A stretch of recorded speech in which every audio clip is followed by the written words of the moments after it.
ಮತ್ತೆ ಯಾವಾಗ ಹೋಗೋದು ಊರಿಗೆ? ಇವತ್ತು ನೈಟ್. ನಿಮ್ಮ ಹುಡುಗನ ಬರ್ತಾನಾ? ಆ್ಯಕ್ಚುಲಿ ಅವ್ನು ಇವತ್ತು ಬರಲ್ಲ, ನಾಳೆ ಅವನಿಗೆ ಯಾವುದೋ ಮೀಟಿಂಗ್ ಇದೆ ಅಂತ, ಅದನ್ನು ಮುಗಿಸ್ಕೊಂಡು ಹಾಗೆ ನಮ್ಮನ್ನು ಟ್ರಿಪ್ ಜಾಯ್ನ್ ಆಗಿ ಅಂತ. ಹೌದಾ, ನಿಂದು ಕೇಟ್ರಿಂಗ್ ಬಿಸ್ನೆಸ್ ಹೇಗೆ ನಡೀತಿದೆ? ನಡೀತದೆ ಚೆನ್ನಾಗಿ. ಇವಾಗ ಮಂತ್ಲಿ ಒಂದು 2-3 ಆರ್ಡರ್ ಅಂತೂ ಬರ್ತಾ ಇದೆ. ಕೇಟ್ರಿಂಗ್ ಅನ್ನಂಗೆ ನೆನಪಾಯ್ತು ನೋಡು, ನೀನು ಕಾಲೇಜಲ್ಲಿ ಇದ್ದಾಗ ಪುಲಾವ್ ಮಾಡ್ಕೊಂಡ್ ಬರ್ತಿದ್ದೆ ಅಲ್ಲ, ನೆಕ್ಸ್ಟ್ ಟೈಮ್ ಸಿಕ್ಕಿದಾಗ ಅದನ್ನ ಮಾಡ್ಕೊಂಡ್ ಬರ್ತೀಯಾ?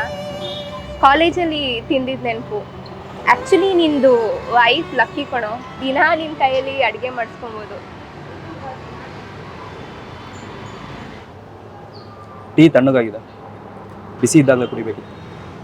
ಬಿಸಿ ಇದ್ದಾಗಲೇ ಕುಡಿಯೋದು ತಾನೇ, ಈಗ ತಣ್ಣಗಾಗಿದೆ ಅಂದರೆ 20 ರೂಪಾಯಿ ಟೀ ಕಣೋ ಕುಡಿಯೋ. ಇಲ್ಲ ಸನ, ಬಿಸಿ ಇದ್ದಾಗಿರೋ ರುಚಿ ತಣ್ಣಗಿದ್ದಾಗಿರಲ್ಲ. ವೆಯ್ಟ್ ಮಾಡಿ ಟೀ ತಣ್ಣಗಾಗಿದೆ ಅಂದರೆ ಹೇಗೆ? ತಪ್ಪು ಟೀದಲ್ಲ, ನಿಂದು.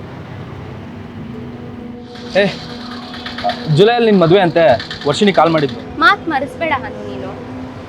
ನಿನ್ನ ಪ್ರಾಬ್ಲಮ್ ಏನು ಗೊತ್ತಾ, ಅನ್ನಿಸ್ದಾಗ ಅದನ್ನು ಡೈರೆಕ್ಟಾಗಿ ಹೇಳಲ್ಲ, ಸುತ್ತಿ ಬಳಸಿ ಹೇಳ್ತೀಯ. ಅದು ನನಗೆ ಹೇಗೆ ಅರ್ಥ ಆಗಬೇಕು? ನನ್ನ ಉದ್ದೇಶ ಅದಲ್ಲ ಸನ.